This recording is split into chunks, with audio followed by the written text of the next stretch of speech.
Hello there. Today I'm going to do a review of my 6th handmade corset. Here is the front, the side, the back, and the other side. This is the 6th handmade corset I've made, and it's also the first overbust that I have made.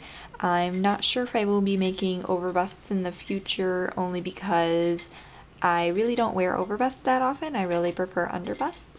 But I made this for my Halloween costume of last year. The center front is 14 1/4 inches. The bust height from the top to the bottom here is 15 1/4 inches. And the center back is 13 1/2 inches. The shape is a nice little hourglass on my figure, and it is fairly comfy to wear. And the waist is 20 1/2 inches. It is a 6-piece panel pattern. 1, 2, 3, 4, 5, 6. And the pattern I used was from Express Corsetry, and I altered it to fit my body.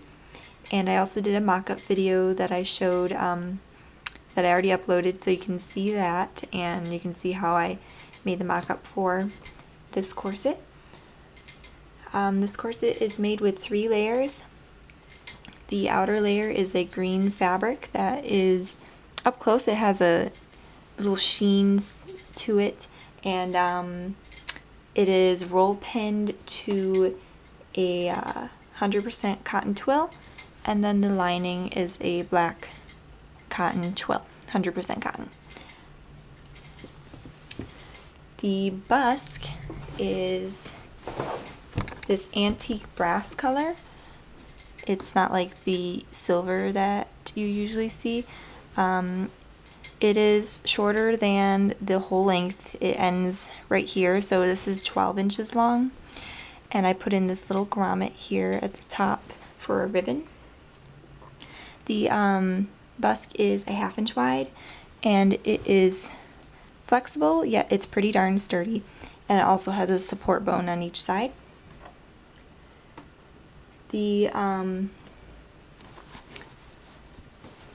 grommets here, you can see on the top, they're free floating, and as you saw when I showed off the corset, it had here it is, this ribbon here.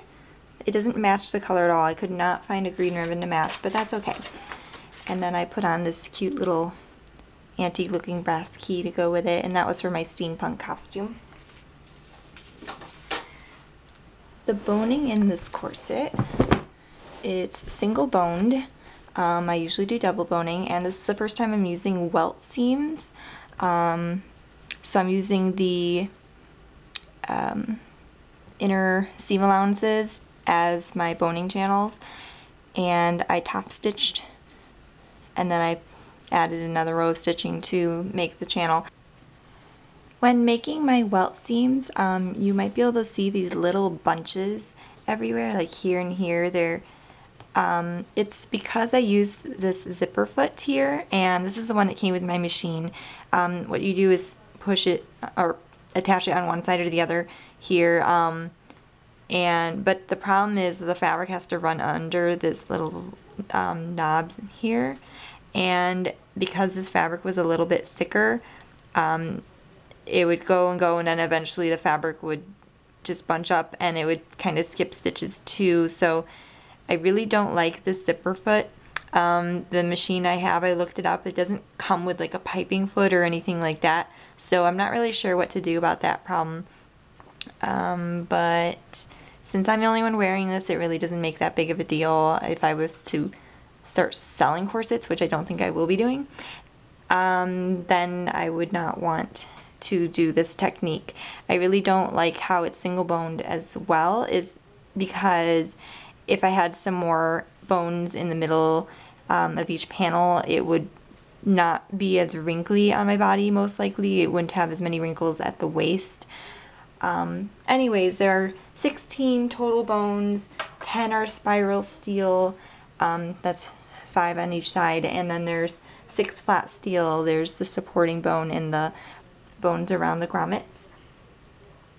The lining is floating, but I did a top stitch on each one, on each panel just because. And then the waist tape is attached to the lining, so you can see it fairly well in here. The grommets, there are 26 total grommets. You can see them better from the other side without this modesty panel in the way, but let's see, there's 26 total, and there are a few splits in each one, but it never seems to make that big of a deal. They don't catch on my laces. And the laces themselves are the same ones I always use. They're slightly stretchy, black nylon, and I made a modesty panel because it's an overbust, and if you don't wear anything underneath, then it's nice to have a modesty panel. So it's floating. It is attached to the laces here. It's the matching color.